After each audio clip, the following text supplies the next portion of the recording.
So the last comic of the night, I haven't seen him before, but he said, hey, can I get on? I said, okay, sure, get on, you'll close the night. Get it for Ed, the Dread!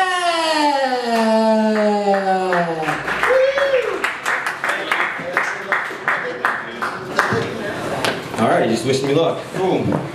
Alright, well, I hope I don't do what the old European lady did, because this is the first time I've ever stepped up in front of anybody, but I feel a little bit more comfortable now after hearing everybody else go. Now, I got a lot in common with a bunch of you guys. I mean, I found out about this thing when I played the open mic last night. I came up with my guitar. I actually did a full Bush set, so Dave and I got something in common. I bombed it, everybody hated it, it was great. Actually, I played Christmas tunes, but those weren't great either. So, let's see. My first joke. My bank account.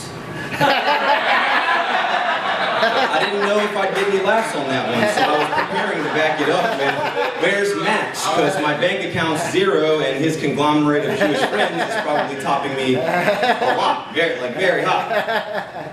Alright, well, my name's Ed the Dread. I'm not from Bethesda, but I grew up in Albany.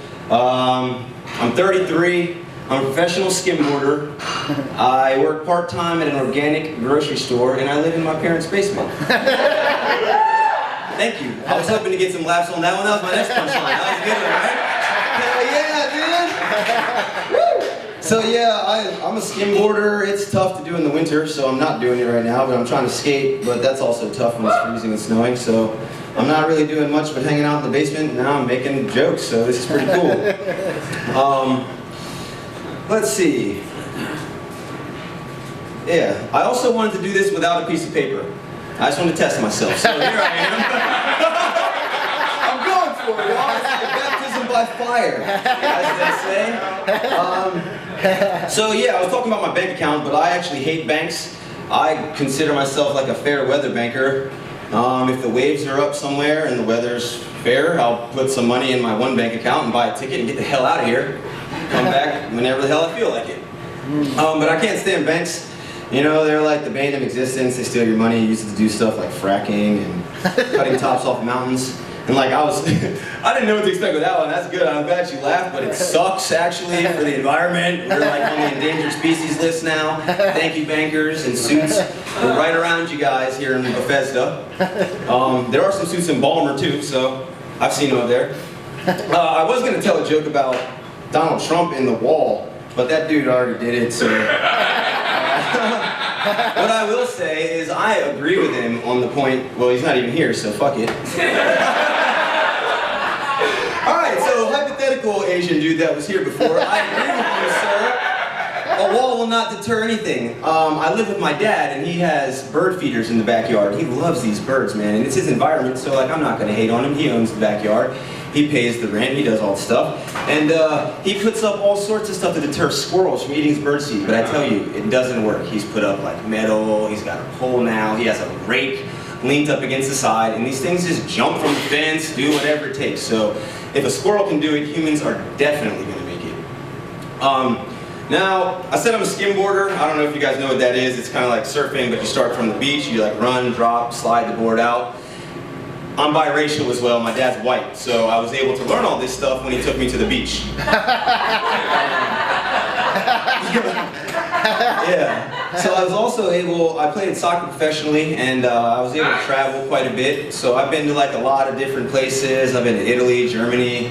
I've been fortunate enough to be like up and down both coasts in America. I've been to Mexico.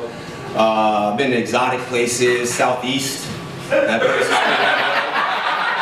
My dad took me to RFK one time for a soccer game. I got off the train, I started looking around and walking around like a kid would do, you know? And he's like, hey, get the hell over here, man. This guy's about to pick you up, sell you for some drugs or some guns or something. And I was like, shit, this city is crazy, man. I've also been to Northwest. Like, my dad worked at the Washington Post before that plant closed, and then he was moved to College Park, and then that plant closed. Luckily, he retired and got a buyout before everything went to the internet. So I don't know, print doesn't really work anymore, but I spent a little bit of time in Northwest. It was fun. We got off at Union Station one time, walked a few blocks down toward like Pennsylvania Avenue, and the same thing. He was like, yo, get over here. Don't go too close. Those politicians are going to try to suck you in and sell you for a number in line at that hotel, the Willard right there. And You know, I didn't get it at the time, but shit, that's where the lobby started. So they wanted it. I'm a vegan. It took about 10 years to make it to this point. I would suggest if anybody tries, just cut a little bit out at a time, because just going straight into it's going to be really, really trying. But you know, as far as like eggs go, those are chickens, period. So I don't understand why people eat those. Milk, you know, it's crazy. The people at the Willard got milk on your high to-do list. I don't know. I feel like the only milk you should drink is from a female human's bosom. I don't really recall what it tastes like, but I've had some conversations in like, you know, table-like settings with my friends, drinking, doing whatever we partake in medically, and we end up in conversations about stuff like that, and we're like, dude, what about breast milk? Yeah, so we're trying to find out what it tastes like, and it's 2017 at this point, but it was probably about 2015 at that point, so we're like, even at that time, you don't go look in books. I mean, I love books, but I know that if you want to teach, if you want to hide something from a young person, you put it in the middle of a book, because they're never going to open it. But if you want them to know it all, you put it on Instagram, because they're on that all damn day. So like, we're trying to figure this out. What does breast milk taste like? So where do we go? Where do you go when you want to find the answer out?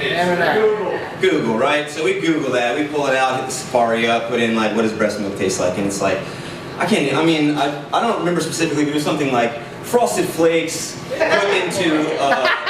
in the milk, eat a bowl of cereal, leave the milk in there, and take that like nice, delicious substance, nuke that in the microwave for like 13 seconds, put like 1 drop of ice in there, swirl it around, and then there you go, like the magical taste that is breast milk. But I like asked my dad one time, because I hang out with him a lot, and he's like, yeah man, breast milk tastes gooder. And I'm like, that's a great adjective. I don't know what the hell that is. So then I get to thinking about the future of breast milk. And I'm a coach in all the sports that I played. So I coach soccer, I coach surf it and stuff. And I'm like, I got my team out on the field, you know, the Wizards. We're out there playing. It's 3-0 at halftime. For those of you that don't know anything about soccer, nil is the old English word for 0. So it's 3-0, we're getting our butts whipped. Right? I'm trying to give these dudes a speech. Like one of the moms comes over, Johnny's mom comes over, got the orange slices. We're like, yes, Johnny's mom's sick. Another mom comes over, she's got apple slices. It's Felipe's mom. She got manzanas, brought them over. It was dope. Thank you. Timmy's mom comes over. She's got these like bottles. She's handing them to the kids, and I'm like, all right, it's whatever. You know, I drink like like a turmeric shot, protein, some weird shit. So I'm like, whatever. The kids can drink it. They chug them, not paying any attention to me. Run out on the field. I'm like, damn, I didn't even finish the speech. So like, as the game goes on, I don't say a word, dude. I just let the game happen. All right. Game happens. They come back off the field. I'm like, shit, we won 7-3. Like stoked. How are you guys feeling? They're like, dude, I'm jacked up. What's up, coach? What the hell's going on? What's going on? I'm like, damn, shit, Jenny, what's your mom putting this? She's like, I don't know. So all the kids leave. I go over, talk to Jimmy's mom. I'm like, Jimmy's mom, what the hell was in the drink? She's like, you know, it's my breast milk. I'm like, oh shit, that's genius. So then I'm like, you know, I always thought, like, what the hell was really in that bottle in Space Jam? Because there was no way it was water. Visual imaging back then. Breast milk turned into water. So I also coach surfing. It's very tough to surf, especially on the East Coast. You gotta wear a wetsuit. It's very trying. You gotta paddle out there, get over the wave, sit, wait for a wave. Then paddle, catch the wave, stand up, do what you do. Then once the wave's broken and you're all done, then you gotta get back out there. So I'm coaching Johnny in that, man. I'm like, yo, Johnny, man, session's over. Let's go up the beach, dude. You tired? Under the tent over here. I got some Gatorade, I got some water, whatever you need, dude. Whatever you need, brother. And he's like, man, I'm cool. I'm like, but aren't you thirsty? He's like, yeah, I'm thirsty. He's like, I'm gonna go over there real quick. I'm like, all right, awesome. So I'm like sitting in the tent having a Gatorade, and all of a sudden shit looks like Jaws. People are like, oh shit, like running off the beach. Oh shit, like, what the hell's going on, right? I look down to the south end, and there's Timmy, standing there sucking on his mom's bosom, right on the beach. I'm just like, damn, this is crazy. But all right, whatever. Like the kicker was like, Johnny's 17. All right, well, I'm Ed the Dread. That's my time. Thank you, guys.